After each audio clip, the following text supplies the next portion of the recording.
Assalamualaikum warahmatullahi wabarakatuh. Nah, kami dari kelompok 9 kelas 2 dari Fakultas Universitas Sekolah ingin memberitahukan tentang apa sih telehealth dan telemonitoring untuk pasien penyakit kronis. Nah, sebelum itu kita masuk ke latar belakang kenapa bisa kita membahas ini. Nah, sekarang teknologi itu kan makin maju, jadi layanan kesehatan juga ikut berubah. Telehealth mulai banyak dipakai sejak pandemi karena bikin layanan kesehatan jadi lebih gampang dan mudah diakses. Nah, materi ini bisa bahas itu, yang kami bahas ini bisa membahas apa itu telehealth dan gimana penerapannya, terutama buat pasien yang butuh perawatan yang jangka panjang atau paliatif, seperti yang tulisan di sini. Kemajuan teknologi berkembang pesat di berbagai bidang, salah satunya yaitu bidang kesehatan. Sektor kesehatan mendorong untuk beradaptasi dengan kebutuhan kesehatan masyarakat sebagai respon terhadap perkembangan ini. Penerapan telehealth dilakukan secara intensif selama pandemi COVID-19 dan akan sangat penting untuk mencapai tujuan pembangunan berkelanjutan SDGs nomor 3 yaitu kesehatan yang baik dan kesejahteraan. Buku ini akan menguraikan lebih dalam mengenai telehealth serta penerapannya, terutama dalam layanan paliatif dari Esterelia 2005. Ini buku ya. Oke, lanjut next dijelaskan oleh teman-teman saya.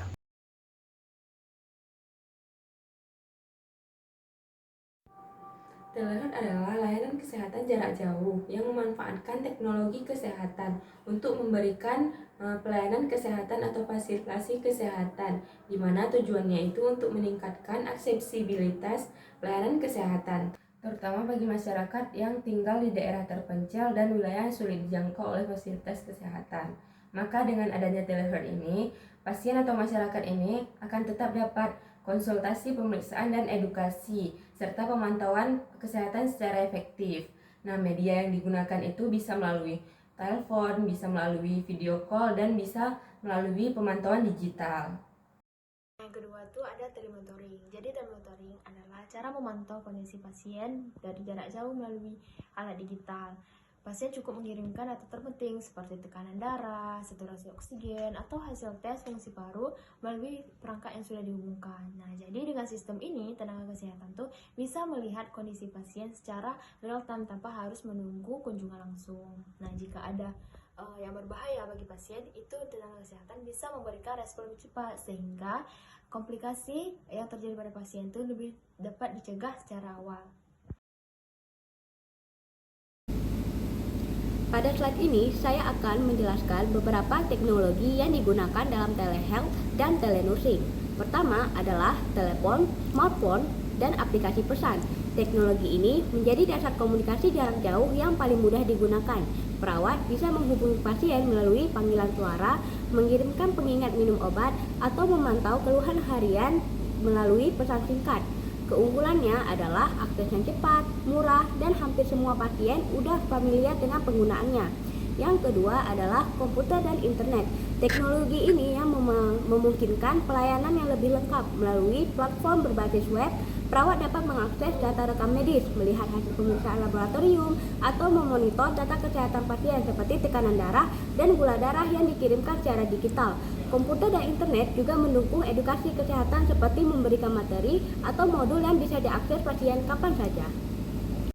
Pada teknologi telehealth dan telenursing, video atau audio conferencing ini merupakan media komunikasi jarak jauh yang memungkinkan bagi perawat dan pasien bisa berinteraksi secara langsung tanpa harus bertemu tatap muka.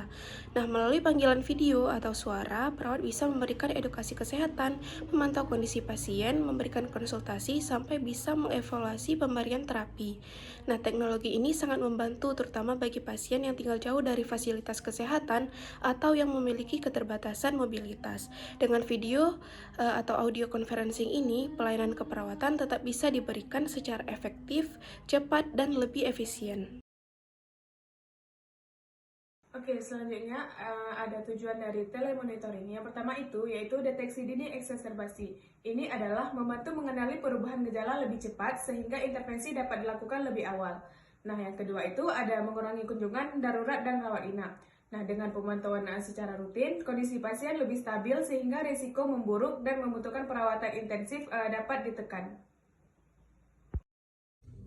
Yang ketiga yaitu menghemat biaya perawatan. Nah, telemonitoring membantu pasien menghemat biaya karena kondisi dapat dipantau dari rumah dan juga pasien jadi tidak perlu terlalu sering untuk datang ke rumah sakit yang biasanya memakan biaya transport, pemeriksaan, atau rawat inap. Lalu yang keempat yaitu meningkatkan kualitas hidup pasien.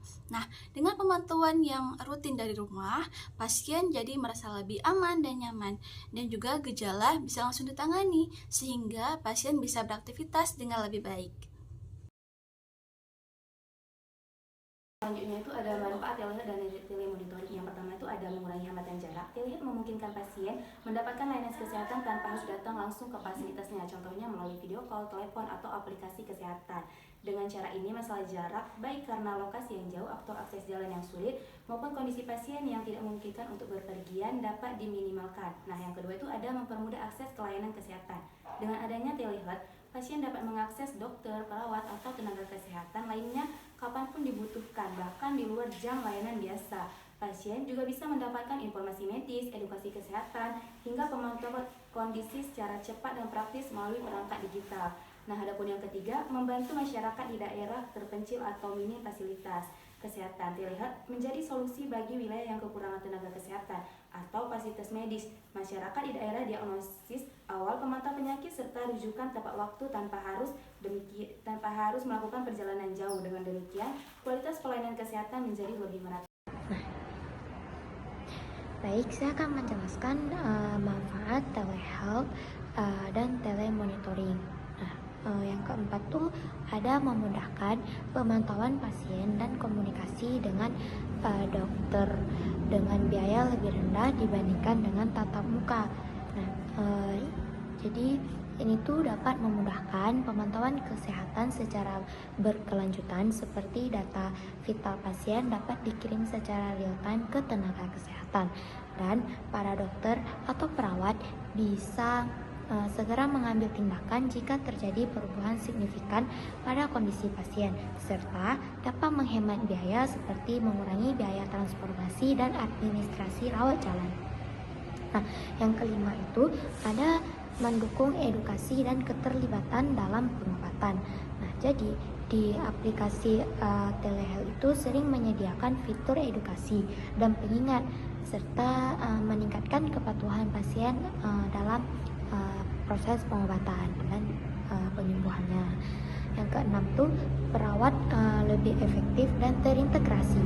Nah, telehealth itu mempermudah kolaborasi antara tenaga kesehatan dan mempercepat pengambilan keputusan medis. Peran telehealth dan telemonitoring diantaranya yang pertama adalah memonitoring kondisi pasien secara real time. Yang dimaksud adalah tim kesehatan dapat memantau kondisi pasien secara langsung melalui perangkat digital seperti alat ukur darah, gula darah, dan juga saturasi oksigen, yang dimana data tersebut disimpan dan juga dikirim otomatis sehingga ketika ada perubahan kondisi pasien lebih cepat terdeteksi dan cepat penanganan tanpa harus menunggu kunjungan tatap muka. Yang kedua adalah meningkatkan kolaborasi antara perawat, dokter, dan juga tim kesehatan lain. Telehealth meningkatkan kolaborasi antar sesama nakes sehingga perawat dan juga dokter dapat saling berbagi informasi, kemudian saling mendiskusikan kondisi pasien bersama melalui platform digital, dan juga dapat mengambil keputusan klinis secara bersama, di mana hal ini dapat meningkatkan efektivitas pelayanan dan juga mengurangi keterlambatan penanganan. Adapun poin ketiga dari peran telehealth dan telemonitoring ialah memberikan dukungan jarak jauh dalam pengelolaan penyakit. Dalam poin ini yang dimaksud ialah ketika perawat dan rekan medis lainnya bekerja sama dalam memberikan dukungan secara penuh kepada pasien dalam pengelolaan dan penyembuhan penyakitnya meskipun dari jarak yang jauh.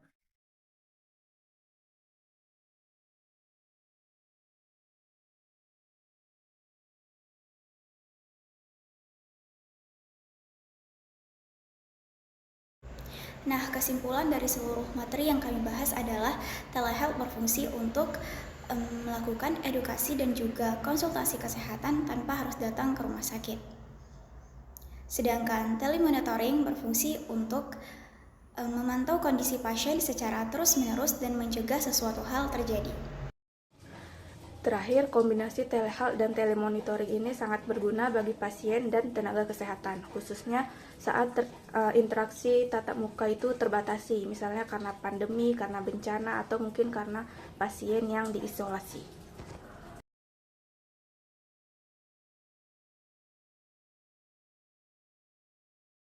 Baik, dari penjelasan kawan-kawan yang telah kita dengarkan tadi, bahwasanya dengan adanya pemanfaatan telehealth dan telemonitoring ini, itu dapat mengoptimalkan apabila pasien mendapatkan edukasi yang cukup dalam menggunakan teknologi secara benar dan mandiri. Serta apabila fasilitas kesehatan dan pemerintah memperkuat infrastruktur jaringan serta dalam menjaga keamanan data pasien. Contohnya itu dalam penguatan infrastruktur jaringan. Dengan adanya penguatan infrastruktur jaringan, itu dapat memperkuat serta sangat andal dalam mendukung sistem informasi manajemen di rumah sakit.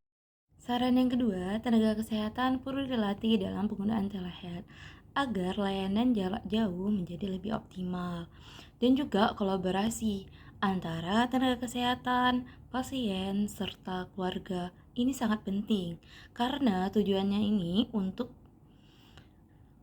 mencapai keberhasilan pemantauan serta pengelolaan penyakit kronis, terutama pada pasien penderita PPOK.